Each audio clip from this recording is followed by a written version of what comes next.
আজ আপনার প্যান্টে, জ্যাকেটে বা ব্যাগে যে ছোট্ট ধাতব জিনিসটা একটানে সব বন্ধ করে দেয়, সেটা একসময় এতটাই বিশ্বাসঘাতকতা করত যে মানুষ রাস্তার মাঝখানে দাঁড়িয়ে অপমানিত হতো।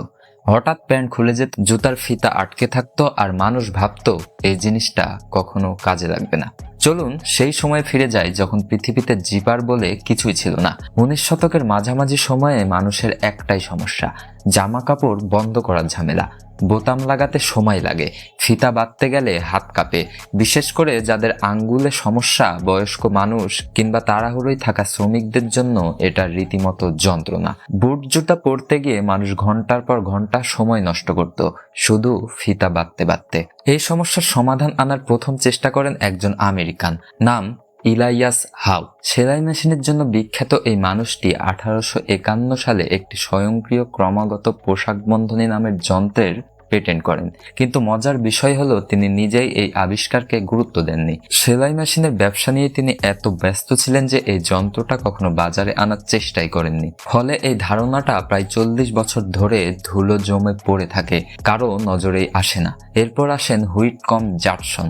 1893 সালে তিনি বানান ক্যাম্প লকার নামের একটা যন্ত্র, 2 সারি হুক একসাথে এঁটে দেওয়ার একটি পদ্ধতি। শিকাগোর ওল্ড ফেয়ারে তিনি এটা প্রদর্শনও করেন, কিন্তু বাস্তবে এই যন্ত্র ছিল বিশ্রীভাবে অনির্ভরযোগ্য।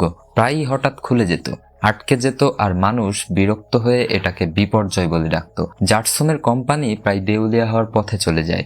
মানুষ বিশ্বাসই করতো না যে এই জিনিস কখনো কাজের হবে। কিন্তু গল্পের আসল মোড় আসে এক সুইডিশ আমেরিকান প্রকৌশলীর হাত ধরে, গিডিয়ন সানবেক। জার্টসনের কোম্পানিতে কাজ করা এই মানুষটা লক্ষ্য করেন আসল সমস্যাটা নকশায়। 1913 সালে তিনি সম্পূর্ণ নতুনভাবে ভাবেন। তিনি প্রতিটা দাঁতের সাথে একটা করে ছোট গর্ত ও উঁচু অংশ যুক্ত করেন, যাতে দাঁতগুলো একে অপরের সাথে নিখুঁতভাবে আটকে যায়, যেমনটা আজকের জিপার দেখা যায়। তিনি এর নাম দেন হুকলেস ফাস্টেনার। এবার আর কোনো ভুল হলো না। এই নকশা এতটাই মজবুত ছিল যে এক টানে বন্ধ, আর এক টানে খোলা, আর কোনো বিপর্যয় নেই। তবে অবাক করা তথ্য হলো জিপার নামটা কিন্তু সানব্যাকের দেওয়া নয়। 1923 সালে বিএফ গুডরিচ কোম্পানি যখন এই যন্ত্র দিয়ে রাবার বুট বানায়, তখন বুট বন্ধ করার সময় যে জিপ শব্দ হতো, সেই শব্দ থেকেই নাম রাখা হয় জিপার। অর্থাৎ একটা শব্দ শুনেই জন্ম নেয় এই নাম, যা আজ সারা পৃথিবীতে ব্যবহৃত হচ্ছে। মজার বিষয় হলো জিপার প্রথমে ফ্যাশন জগতে জায়গা পায়নি। বহু বছর ধরে এটি ব্যবহৃত হতো শুধু বুট আর তামাকের থলিতে। কাপড়ের ডিজাইনাররা একে ভরসাই করতেন না, কারণ এটাকে মনে করা হতো শ্রমিকদের জিনিস, অভিজাত পোশাকের উপযুক্ত নয়।